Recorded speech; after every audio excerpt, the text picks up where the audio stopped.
Welcome to Massanutten Regional Library's online storytime. I'm Mr. Randy.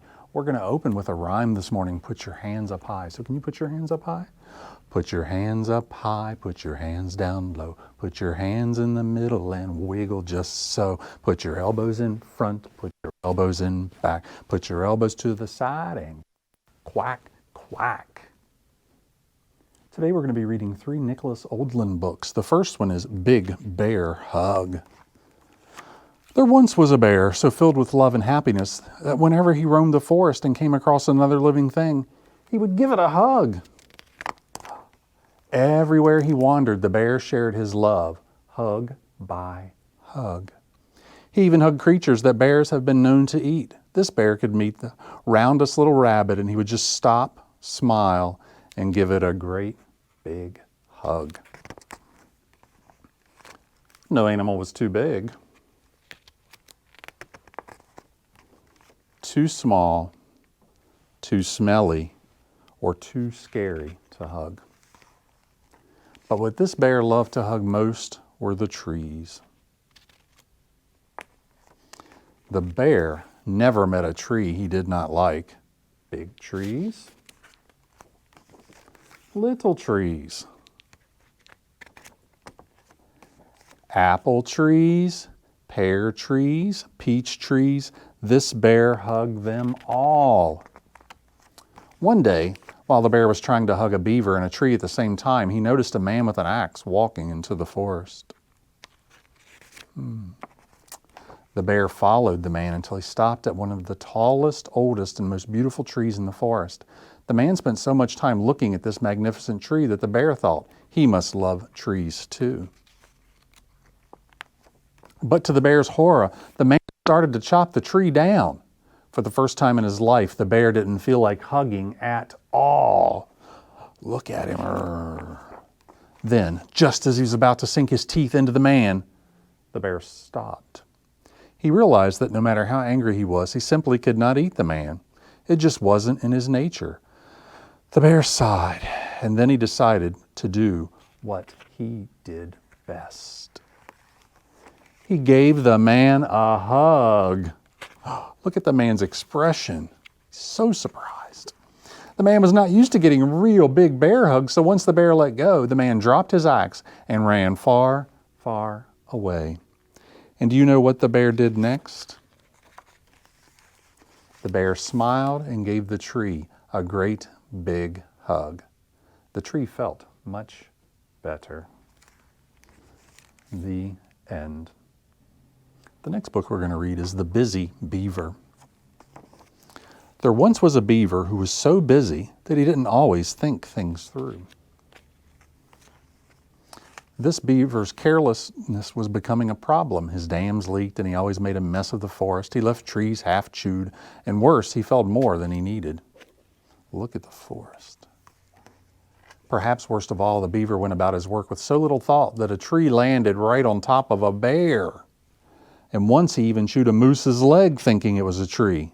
The beaver was just that careless. It was only a matter of time before something went terribly wrong. Sure enough, one day the beaver was so busy chewing on a tree that he failed to notice it was falling in his direction. The beaver woke up in the hospital with a bent tail, 2 broken limbs, 3 cracked ribs, 4 big bruises, 5 sprained fingers, 6 twisted toes, 7 little cuts, 8 stinging scratches, 9 sore muscles, and 10 nasty slivers. He had spent his entire life chewing, swimming, and building. He had never sat still for a second. Now he could barely even scratch his nose. At first, all the beaver could do was stare at the ceiling. But little by little, he began to heal. With lots of rest, he regained his strength.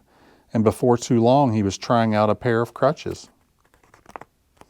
Eventually, the beaver was able to hobble over to the window. This was the first time he noticed his leaky dam, the mess of trees he had left half chewed, his friends' bandages, and a family of homeless birds. He realized he had a lot of work to do. The next day, the beaver embarked on a rigorous rehabilitation program. He got back on his feet, did lots of yoga, and lifted weights. While he was at it, the beaver caught up on some important reading. Dams 101. and practiced saying, "I'm sorry." Soon enough, he was ready to go home. "Run for your lives!" The beaver's friends were a little worried about his return to the forest, but despite their concerns, the beaver went straight to work. Before the beaver started his first project, he did a full tree inspection, checked to see if there were any animals in harm's way, and carried a frightened caterpillar to safety. Then the beaver went ahead and built the family of homeless birds a new nest. Next, the beaver apologized to his friends for being careless and causing so much damage. "Sorry, guys." To show that he meant it, he made the bear a vase for his den, and he built a canoe for the moose. The bear thanks him for the vase, and the moose accepts his apology. The beaver's final task was to clean up the mess he had made in the forest. He hauled off the trees he had left half chewed. He used the broken branches to fix his leaky dam and planted saplings to replace the trees he had felled. With the forest back in order, everyone was happier, including the beaver. His work done, the beaver got to thinking about what he might do next. He came up with lots of ideas as he got ready for bed that night. Maybe he would take a course on dam building, or start a band and go on tour, or take more naps. The beaver liked this idea best. Being busy doing good work was exhausting. With a yawn, the beaver laid his head down on a soft bed of leaves and fell right to sleep. All that was left for the beaver to do was dream. The end. The next book we're going to read is my favorite of the three, Hockey in the Wild.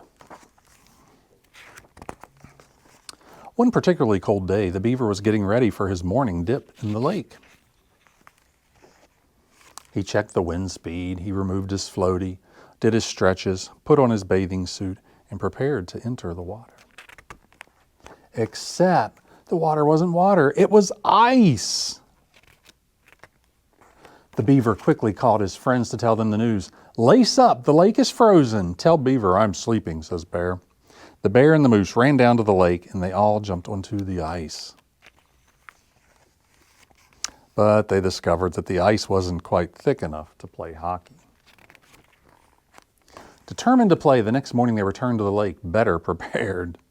But it didn't help. The ice was still too thin. You can't pass the puck when you're in the ice in the water. Waiting for the lake to freeze seemed impossible. They tried to take their minds off hockey, but it was difficult. They practiced competitive napping, spent countless hours singing karaoke, made lots of comfort food, and stared at the thermometer waiting for the temperature to drop. One morning after breakfast, the beaver opened the front door to check the weather. It was official. Hockey season had arrived. The beaver went to tell the bear and the moose the news, but after a long off season, they were in no shape to play hockey. Looks like they've been eating lots of pizza and drinking sodas.